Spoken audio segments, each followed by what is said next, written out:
नमस्कार बंधुगण आपण मानकु स्वागत साइंटिफिक AAA चैनल को। आज आम थाईलैंड देश विषय कहवा जाऊँ। नंबर 1 थाईलैंड रो अर्थ हेउची मुक्त लोक मानकर भूमि। यह पूर्वर सियाम देश भाव में जनाशुना थिला। 1948 मसीह यार नाम थाईलैंड देश रे परिवर्तन होइतिला।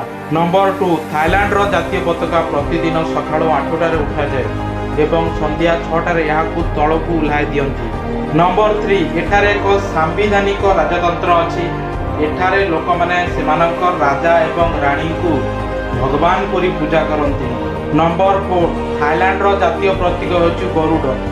नंबर 5 थाईलैंड देश रे आज मध्य एठारे भगवान राम एवं विष्णु को पूजा करा जाए। नंबर 6 यही देशर राजा परिवार को अपमान करने अपराध बोली मानती। से माने यही देशर बासिंदा हुंतु किंबा अन्य देशर यही नियम समस्त पाई समान।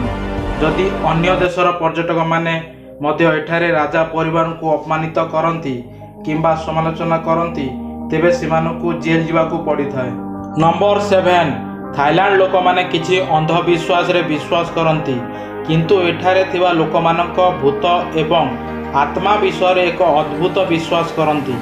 एठारे अनेक लोक भूत मानकु एड़ेबा पाई सेमानक घर बाहर एक अलगा कोठरी तैयारी करती। नंबर 8 आपण माने जानिछंती आम देश रे रामायण पाठ पढ़ा जाए किंतु थाईलैंड देश रे मध्य रामायण पाठ पढ़ा जाए। एही देशर राष्ट्रीय ग्रंथ नाम हेउची द रामकीर। नंबर 9 बैंकॉक हेउची थाईलैंड रो राजधानी एवं सबुठु बड़ शहर एवं विश्वर हेउची द्वितीय शहर जेउठारे लोक माने अधिक बुलिया को बहुत पसंद करती। नंबर 10 थाईलैंड रे तुमर बयस 15 वर्ष होइथाए तुमे क्लब को जाई परिबो एवं तुमे मद पी पारिबो नाही।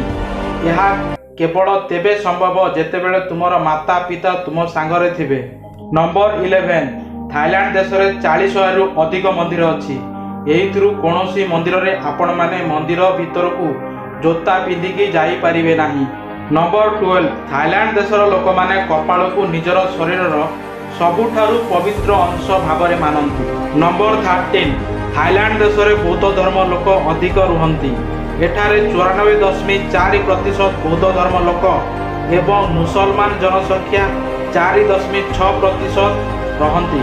नंबर 14 थाईलैंड देश हेउची दुनियार द्वितीय देश जे कि चाउल उत्पादन करिथाए। नंबर 15 थाईलैंड रो राजधानी बैंकॉक दुनियार सबुठारु उत्तप्त शहर अटे।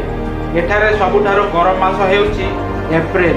एही मासरे गीत क्राइन पर्व पालन करा जाए जहा ठीक होली परी किंतु रंग बदल रे केवल पानी व्यवहार करा जाए। नंबर 16 दक्षिण पूर्व एशिया थाईलैंड देश हेउची एकमात्र देश जहा यूरोपीय शक्ति अधीन रे केबे भी गुलाम होई नाही। नंबर 70 प्रति वर्ष थाईलैंड रे मांकड़ मानक पाई संपूर्ण उत्सर्गीकृत एक पर्व पालन करा जाए। नंबर 18 विश्वर सबुठार बड़ साप रेटिकुलेट पाइथन थाईलैंड देश में मिलता है जार लंबा 10 मीटर पर्यंत होता है। नंबर 19 थाईलैंड देशर गोटे मैकोंग नदी रे 1300 रु अधिक माछ प्रजाति बास करती। नंबर 20 थाईलैंड रो जातीय खेल हेउची मुए थाई जहाकू आर्ट ऑफ 8 अंग मध्य कुहा जाए। बंधुगण थाईलैंड देश विषय जानिया को आपण मानकु केमती लागला कमेंट करी कहूँ।